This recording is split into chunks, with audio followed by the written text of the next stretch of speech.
Et pour ça, arrêtez d'avoir raison. Ça va être le sujet de cet épisode. Bienvenue dans Ose être toi, un podcast pour se lâcher la grappe et sortir de la quête d'idéal du développement personnel. Si vous aussi, vous voulez juste être vous et arrêter de vous battre avec vous-même, bienvenue. Je suis Pierre Devos, psycho-énergéticien et explorateur de la vie, et je vous accompagne ici et ailleurs pour réapprendre à vous aimer et aimer la vie. Bonjour à tous et heureux de vous retrouver pour cet épisode que j'ai nommé « Faire la paix ou avoir raison ».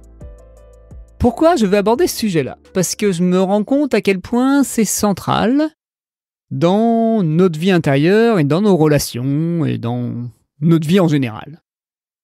Parce que souvent, les endroits où c'est un peu conflictuel, où c'est pas confortable, où il y a de l'émotionnel, que ce soit de la colère, de la tristesse ou autre, c'est qu'à un endroit ou à un autre, on veut continuer d'avoir raison.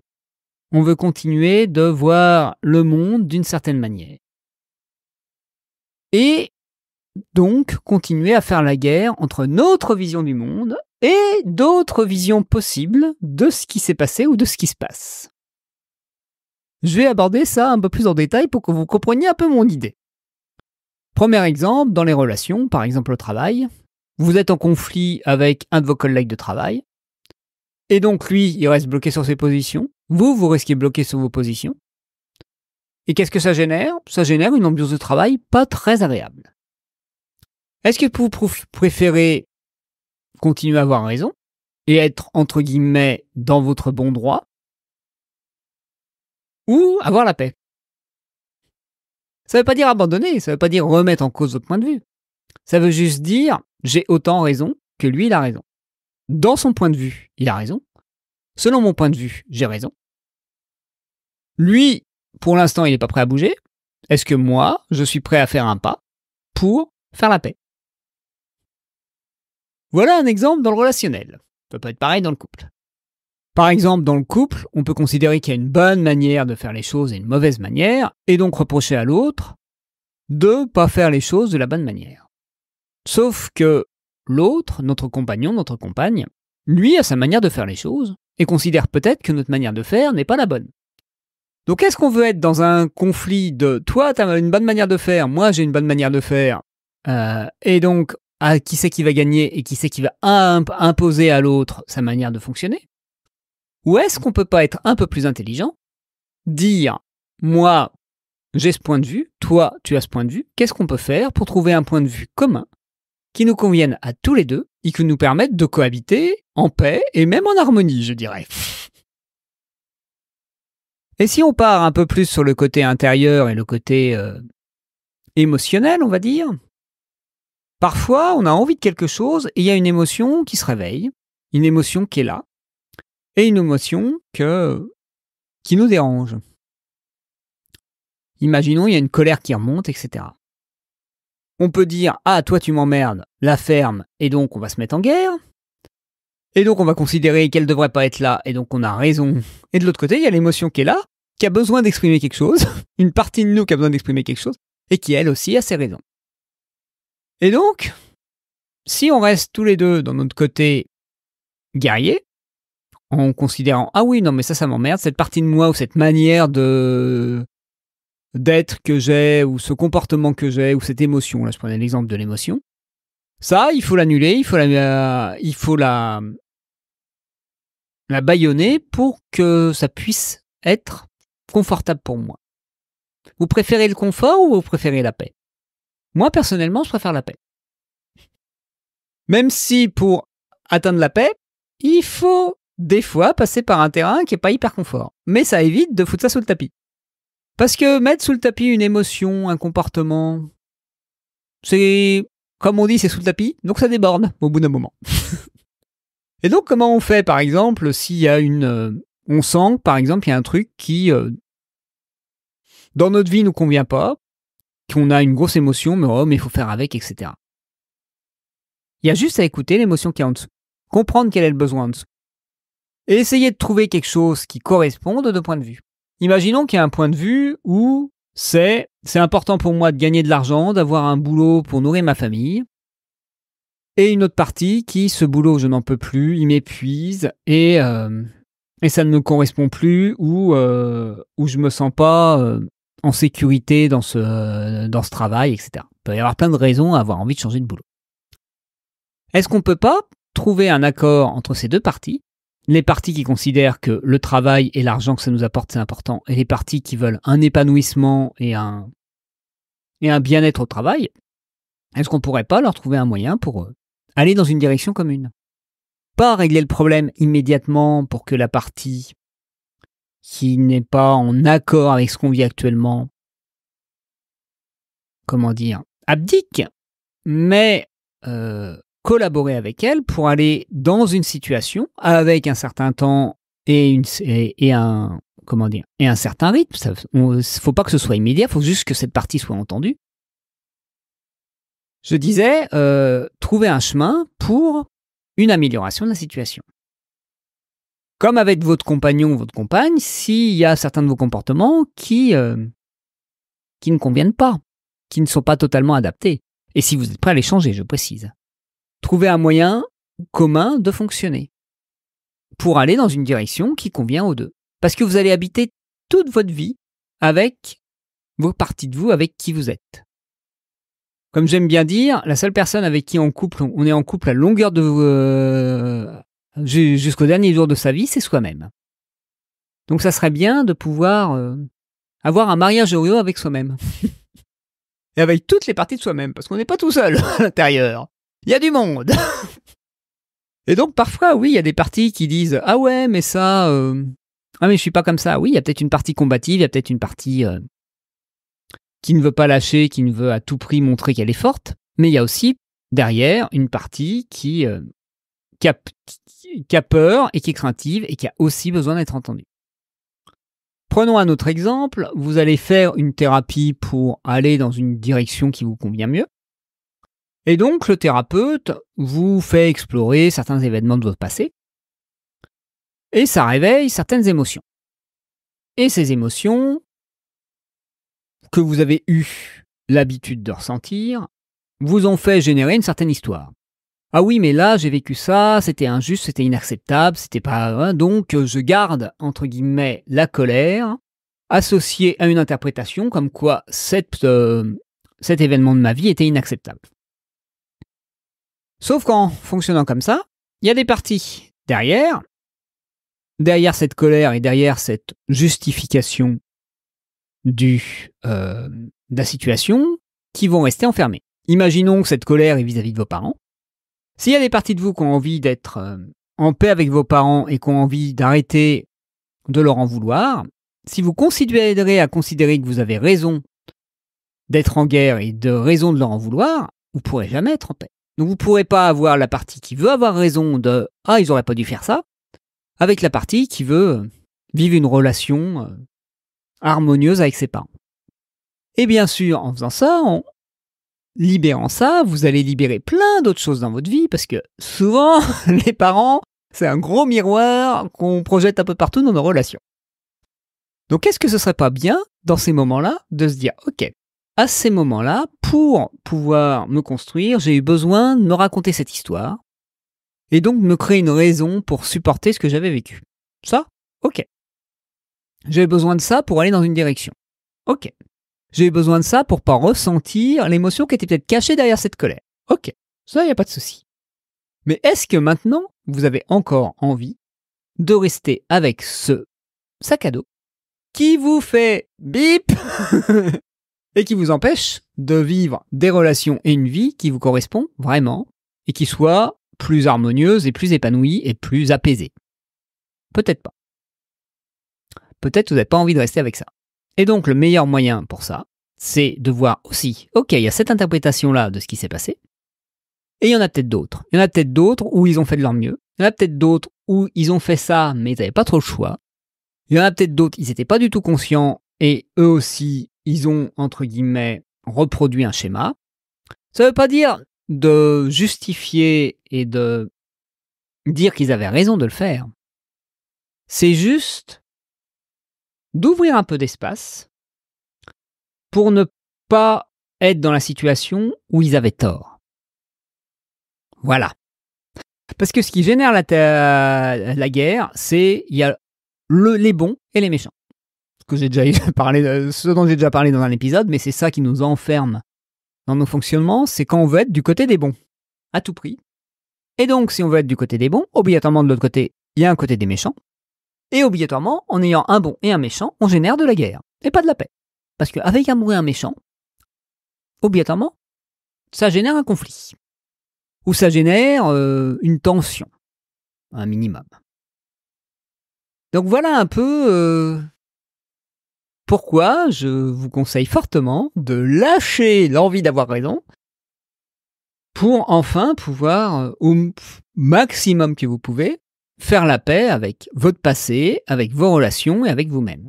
Ça peut être aussi, même pas avec quelque chose qui s'est passé dans le passé, avec un de vos comportements. Imaginons que vous dites « Ah oui, mais moi je suis feignant, je suis quelqu'un qui n'arrive pas à faire les choses, je suis quelqu'un qui procrastine trop, je suis quelqu'un qui n'est pas capable de faire ceci ou cela. » Et en vous disant que c'est pas acceptable, vous n'entendez pas ce que ça vous apporte, vous n'entendez pas à quel besoin ça répond, vous n'entendez pas pourquoi c'est là, parce que si c'est là, c'est que c'est pour une bonne raison. Et donc, c'est le gros souci que j'ai par exemple avec la guerre contre la procrastination, c'est que cette guerre contre la procrastination, c'est pas vouloir entendre des parties qui s'expriment, certes, dans un endroit qui n'est pas totalement adapté, mais des parties qui, qui ont besoin quand même d'être entendues. En gros, ce qu'on appelle les saboteurs. Voilà, ce ne sont pas des saboteurs, ce sont juste des parties de vous qui ont besoin d'être entendues et qui se signalent en disant « Coucou, je suis là !» Par exemple, quand vous évitez de faire un truc, c'est par exemple une partie de vous qui dit « Coucou, j'ai peur !» ou « Coucou, c'est pas clair !» ou « Coucou, c'est trop difficile !» ou « Coucou, ça m'amuse pas et j'ai pas assez de joie dans ma vie !» Et si, comme par hasard, vous arrivez à répondre à ce besoin, ils sont plus au milieu du passage et vous arrivez enfin à passer à l'action. Vous n'êtes pas forcé à à faire les choses. Vous n'êtes pas dit il faut de la volonté, il faut de la détermination. Certes, il aura fallu un peu de volonté pour sortir de votre zone de confort et sortir de votre croyance que vous ne pourrez rien y faire et que c'est comme ça, c'est votre caractère, c'est votre manière d'être. Et donc, vous ne pouvez pas vous changer. Voilà. Mais ça n'aura pas demandé de sortir le fouet pour vous taper dessus. Par exemple, quelqu'un qui se considère timide, c'est pas en lui disant pousse-toi à aller faire des trucs, à aller vers des gens et à créer du contact que vous allez générer de la confiance en lui ou de l'assurance qui va lui permettre de se sentir à l'aise. Si par contre vous essayez de voir qu'est-ce qui se cache derrière cette timidité, pourquoi c'est là et à quel besoin ça répond, vous vous permettrez peut-être de vivre de manière plus apaisée et de faire disparaître ces comportements qui répondaient à un certain besoin. Exemple, moi, ma timidité, on va dire, c'était un moyen pour moi de m'autoriser à prendre du temps pour moi et à m'isoler parce que c'est quelque chose qui est important pour moi. Et donc je ne suis pas quelqu'un de timide, je suis quelqu'un qui a besoin de temps pour soi et qui a besoin des fois d'isolement pour me sentir de solitude, on dirait plus d'isolement, pour me sentir relié à moi. Parce que j'ai un côté très buvard, très éponge. Et donc, si je ne suis pas dans des endroits où je peux être seul avec moi, où je limite les stimuli aussi, je vais permettre de réduire mon stress, je dirais ma surstimulation, parce que quand on a une bonne sensibilité, on est souvent plus stimulé, et ça va me permettre donc de trouver un équilibre. Peut-être qu'un jour, je n'aurai plus besoin d'avoir ces comportements-là d'adaptation, on va dire, mais pour l'instant, c'est comme ça, et donc maintenant, je n'ai plus besoin de trouver le prétexte de la timidité pour y répondre. Et donc, en ayant fait la paix avec ma timidité, j'ai réussi à qu'elle ne soit plus réellement présente. Et quand elle est présente, j'essaye de me dire, c'est pas de la timidité, c'est j'ai une partie de moi là qui s'exprime, qui a un besoin auquel j'ai besoin de répondre. J'arrête de vouloir étiqueter ce comportement de c'est telle étiquette, c'est de la timidité, c'est du ceci, c'est du cela, et dire ça c'est bien, ça c'est mal, et donc c'est à annihiler, je dirais même, à gommer, à faire disparaître. Non, c'est juste à comprendre et à accepter. Et à répondre aux besoins derrière autrement. Par exemple, en respectant mon rythme, ce week-end, j'ai réussi à faire des cartons. Vous entendrez sûrement cet épisode avec un délai, parce que j'en enregistre beaucoup à l'avance, mais voilà. Au moment où j'enregistre, j'ai fait des cartons ce week-end, alors que j'étais pas dans une super énergie le matin. J'étais un peu crevé et que je pensais que j'allais pas faire grand-chose de ma journée, et j'ai réussi à y répondre en répondant à mon besoin de détente. Donc j'ai regardé la série comme j'avais envie de regarder ma série, mais tout en faisant mes cartons. Et tout en étant dans un truc de... Je le fais de la manière qui est OK pour moi. Je ne fais pas de la manière qui serait idéale. Je le fais comme c'est juste pour moi. Et je sens à quel point vous partagez ça. Ça me touche parce que c'est quelque chose qui m'a fallu des années à faire. Des années à conquérir, je dirais même. Encore un terme combattant. Un terme guerrier. C'est-à-dire ce droit de faire la paix avec moi. D'arrêter de considérer qu'il y a des bons ou des mauvais comportements. Et d'arrêter donc de vouloir avoir raison en disant ça c'est acceptable, ça c'est pas acceptable. Il y a tout qui est acceptable chez nous. Après, c'est est-ce qu'on veut que ça perdure ou pas? Et est-ce qu'on veut donc que les besoins cachés derrière ces comportements s'expriment autrement ou pas? Si on veut qu'ils s'expriment autrement, on trouvera bien un moyen. Mais d'abord, il faut les écouter. Ça fait du bien de vous partager tout ça. Et bien sur ce, moi je vais vous souhaiter de faire la paix avec vous-même et d'arrêter de vouloir cocher des cases de « je suis une bonne personne » et je veux à tout prix être dans mon bon droit et être respecté, parce que c'est un peu la même chose. Vouloir être respecté, c'est vouloir que l'autre valide le fait que vous avez raison. Donc moi, personnellement, je m'en fous que les gens me respectent. Je veux juste que les gens m'écoutent, mais pas qu'ils me respectent. Je m'en tape. Je m'en tape qu'ils soient d'accord avec moi, je m'en tape qu'ils aient les mêmes valeurs que moi, les mêmes manières de fonctionner que moi. Je veux juste qu'ils soient prêts à qu'on rentre réellement en relation et en communication. Il y aura toujours une incompréhension au début. Ou très probablement, parce qu'on est chacun dans notre monde.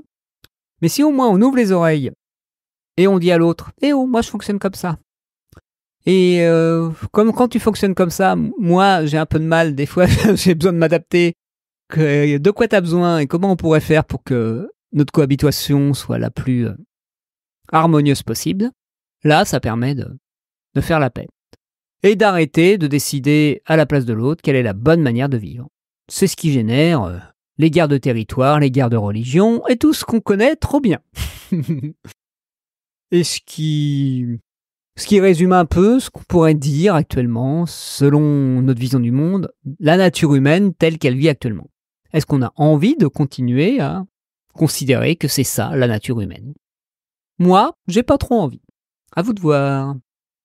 Et bien sur ce, je vous souhaite une magnifique journée, soirée, matinée, selon le moment où vous m'écoutez.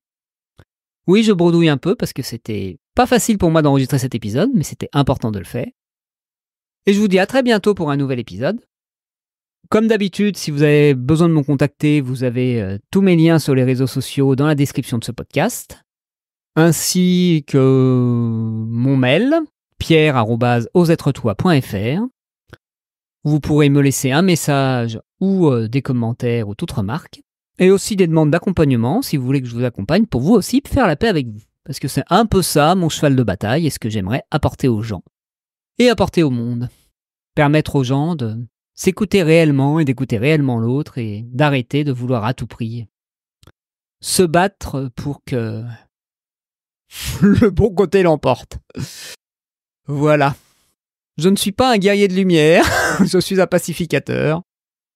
Et encore pacificateur, c'est encore un souci parce que ça voudrait dire qu'il y a encore la guerre. Je suis plutôt dans une voie de l'union que dans une voie de la paix. Mais voilà, la paix est le premier chemin pour aller vers l'union. Eh bien, sur ce, à très bientôt et je vous souhaite le meilleur.